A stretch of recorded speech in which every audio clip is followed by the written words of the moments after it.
Hi folks, you're with Tassos today, your pushback channel. Thank you for joining this audio live stream.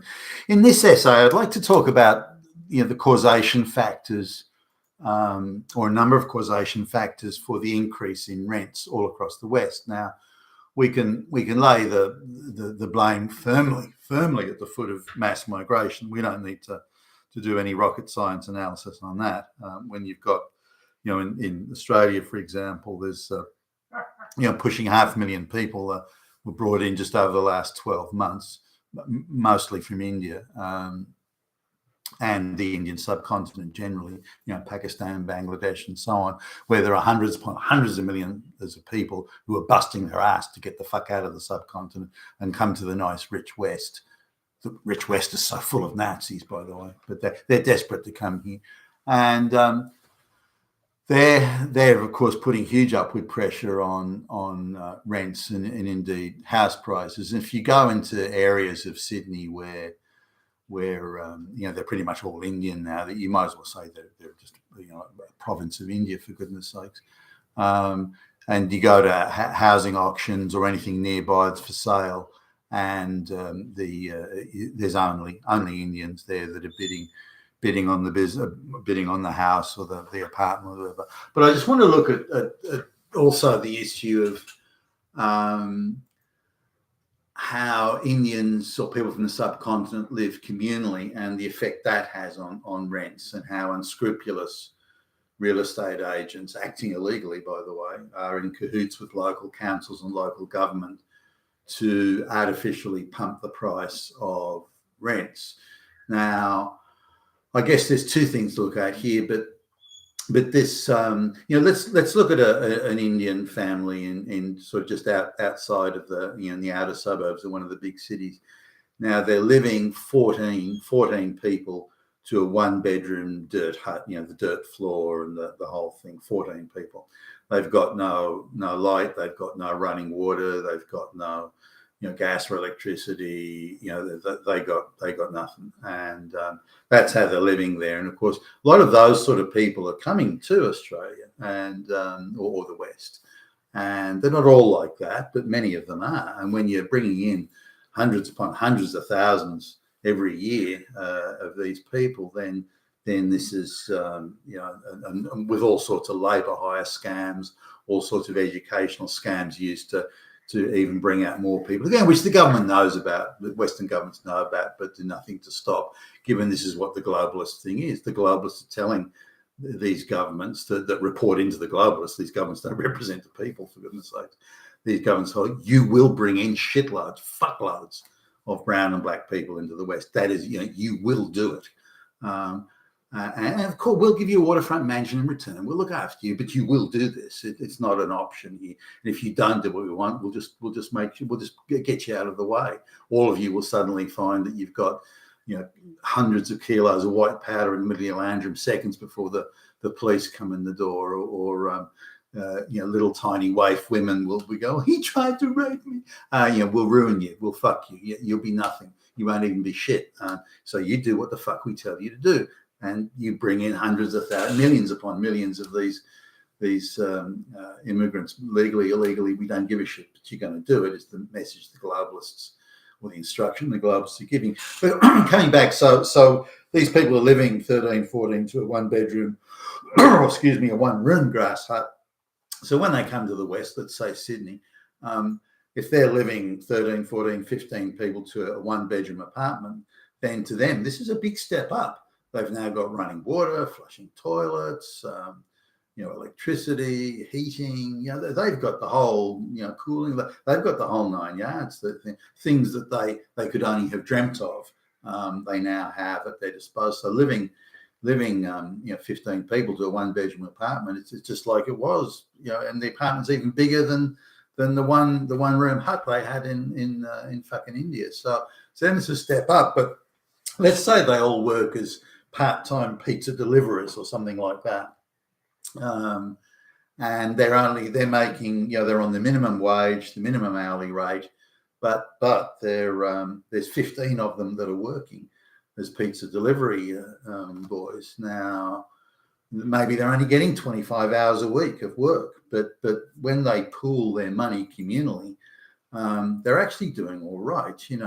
Like say they're getting 25,000 a year delivering pizza, for example, $25,000 a year delivering pizzas. The tax is very low on that amount, and so they're let's say they're getting 22,000 net. That's after tax and so on, tax deductions, and there's 15 of them. Then they're bringing in $300,000 a year between them. So when you look at the rent, what the real estate agents are doing is they're because you're only supposed to have like 3 people maximum in a 1-bedroom apartment, but the real estate agents are going, hey, who cares? Who cares how they're doing it? If they've got 2 lots of 3 lots of six bunk beds or something like that, so 18 people can sleep there. Who cares? And they're charging extra rent. So they're saying, well, for example, we're advertising the place at $500 a week rent, but because you guys are in there and you're pooling all your money and there's going to be 17 of you, we'll charge $1,000 for the rent. So they're paying double, if you like, the going rate for a place like that. But then those sort of people become then desirable. The real estates are actively looking out and saying, we'll give these people these places because they can pay extra rent because there's so many of them living there. So this is a drastic and radical change to social structures and the way that we live in a first world country. We're directly importing third world shithole basket case living conditions into the West. Now, the local councils that might otherwise have scrupulously policed this sort of thing and stopped, they're not doing it. They're just looking the other way, turning a blind eye. And so is the state governments and local governments and regional governments, real estate agents that are supposed to be upholding the law, and this is one of the areas they're supposed to be upholding. They're supposed to report this immediately to the authorities. They don't give a shit. They're making extra money out of it. The property owners are making extra money out of it. So everybody's doing okay, but it's drastically changing the landscape of our society. But it's also, of course, pushing up rents.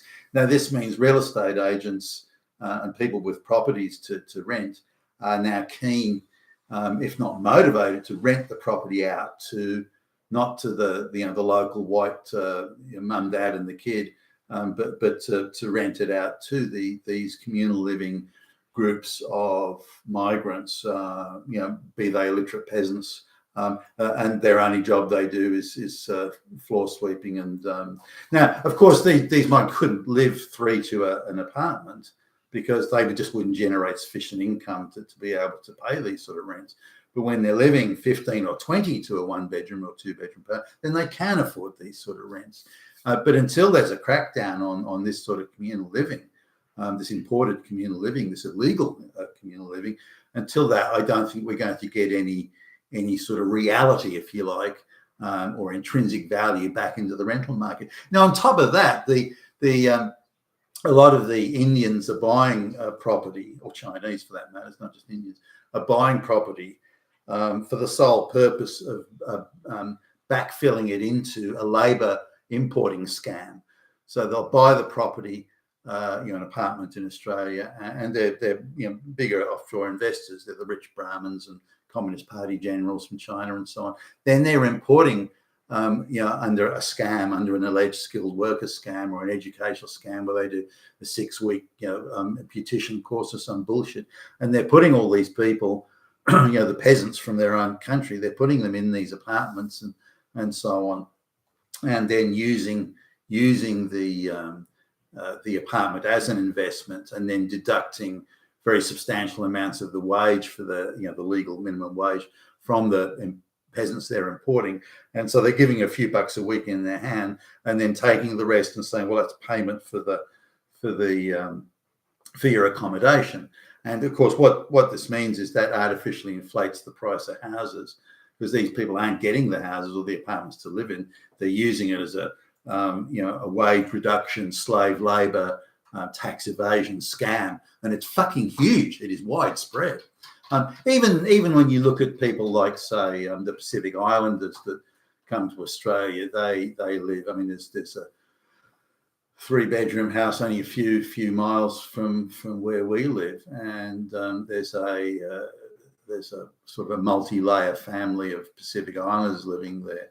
So they're it's a 3-bedroom compact 3-bedroom house, and there's 12 of them living there.